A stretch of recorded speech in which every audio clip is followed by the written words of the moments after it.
Welcome back everyone to my channel. Today I'm making one pot basil chicken and couscous. If you're new here, please don't forget to hit that subscribe button and the notification so you don't miss a single upload from me. So this recipe is quite simple. I love it. It's good for weekday meals, just when you're on the run, and it's also good for when you're meal prepping, so you can store this in your refrigerator and keep it for a prolonged period.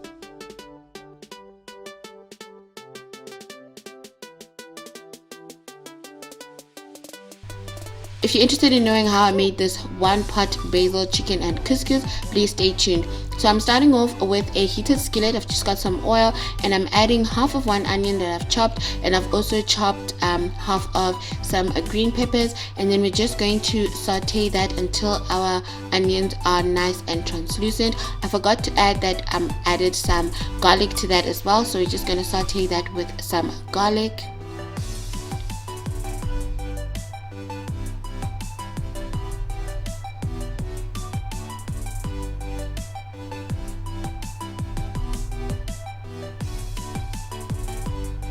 So once our onions are nice and translucent, we're going to add 500 grams of chicken breast, which I've just cubed. Now mine were still partly frozen and I'm seasoning mine in the pot.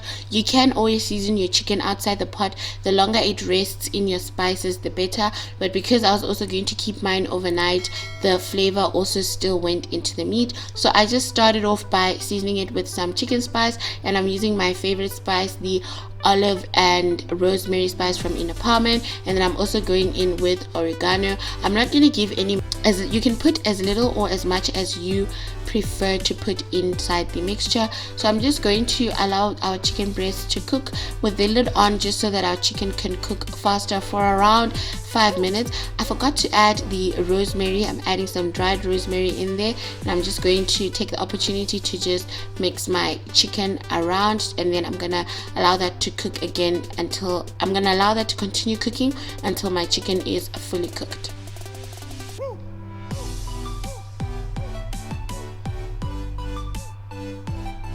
Next, I've got some fresh basil. I'm just going to roughly chop mine. You can add it in full, but I prefer to chop it just so that I can have the flavor profile evenly distributed inside my pot. So I've just chopped mine there. Then I'm going to take the chopped basil. This is around 25 grams, and I'm just going to add that into our skillet. It will wilt, so you don't have to worry about it looking like it's a lot. Currently it will wilt away, so I'm just going to mix that into the chicken, evenly distribute that quickly.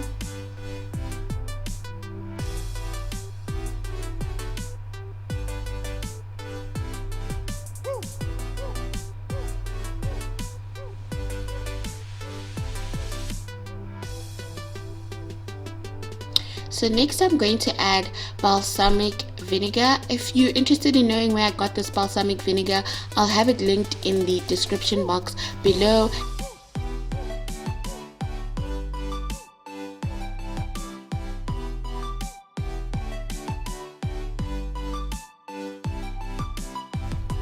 So you're just going to allow that to simmer for about 2 to 3 minutes, just until your balsamic vinegar has reduced. Then I'm adding some corn flour because I want to make a sauce, and then I'm just going to add some water until I've covered all my chicken, and then we're just going to bring that to a simmer for around 5 minutes.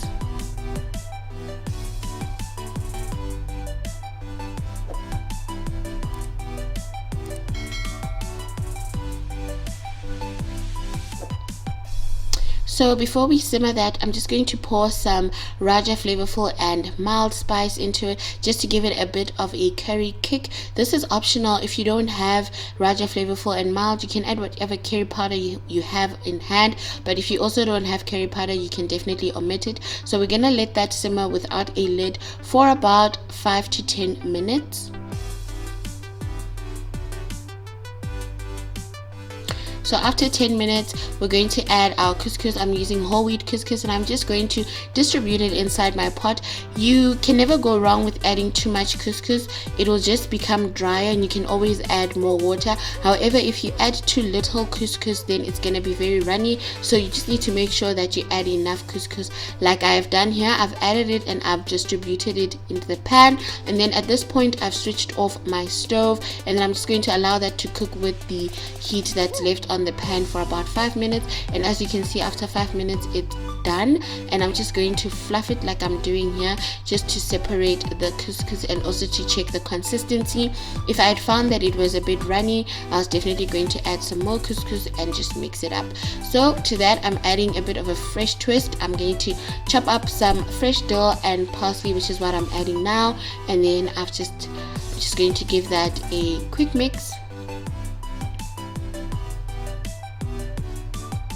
Using this method is best so that you ensure that all your couscous is, all your couscous develops this flavor profile. Cooking it separately, obviously your couscous will just taste a bit bland. Okay, I'm also adding feta cheese. It's optional, but feta cheese and couscous go well together, and I haven't added any salt in this food, so having the feta cheese in there is very, very helpful.